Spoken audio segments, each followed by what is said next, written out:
La CEDEAO est en banqueroute totale. Bienvenue sur ActuPV. Dans cette vidéo, je vais vous dire pourquoi la CEDEAO est en banqueroute. Parce que en Guinée-Bissau, ni les putschistes, ni les opposants, les anciens opposants lors de l'élection présidentielle de novembre, n'écoutent ou ne respectent la parole de la CEDEAO. Je vous explique tout. Après leur libération, les opposants Fernando Diaz, donc le pressenti normalement être président de la Guinée-Bissau, et l'autre opposant Domingo Simões Pereira, ils ont refusé de rentrer dans le gouvernement. Alors vous allez me dire, mais pourquoi, ça a quoi un lien avec la CEDEAO? En fait, dans le contexte, c'est que vous savez que la CEDEAO est en négociation avec les putschistes qui ont pris actuellement le pouvoir en Guinée-Bissau.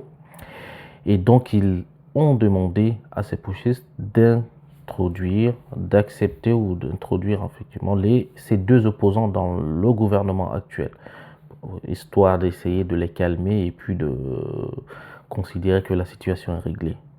Ou peut-être c'est un premier pas pour la résolution du problème. Mais, comme je vous l'ai dit, ces deux opposants ont dit niet, ont refusé d'écouter la CEDEAO.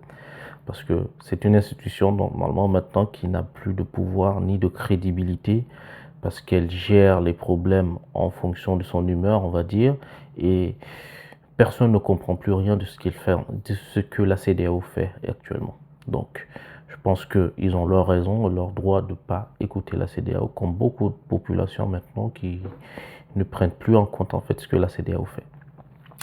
Donc dans cet article, je ne vais pas vous le lire complètement, ou je vais juste vous prendre des éléments. Donc dans cet article, il se dit que la CEDEAO avait demandé à Domingo Simões Pereira, qui lui, il a passé, écoutez bien, il a passé 2 mois en prison.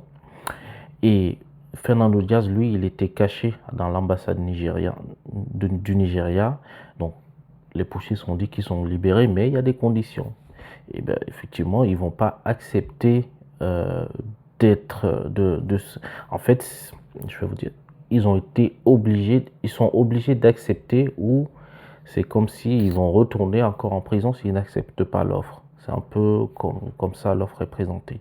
Et donc, selon eux, non, on ne peut pas leur demander d'accepter un truc, l'arme sur la tête.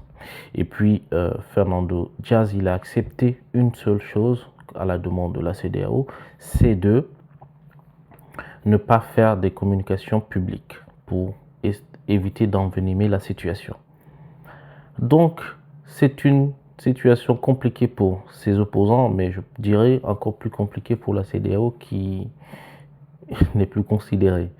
Il est temps que cette organisation change et peut-être qu'on ait une organisation vraiment dévouée pour la population ouest-africaine. Dites-moi en commentaire ce que vous en pensez. Merci et à très bientôt sur ActuPV. Ciao, ciao.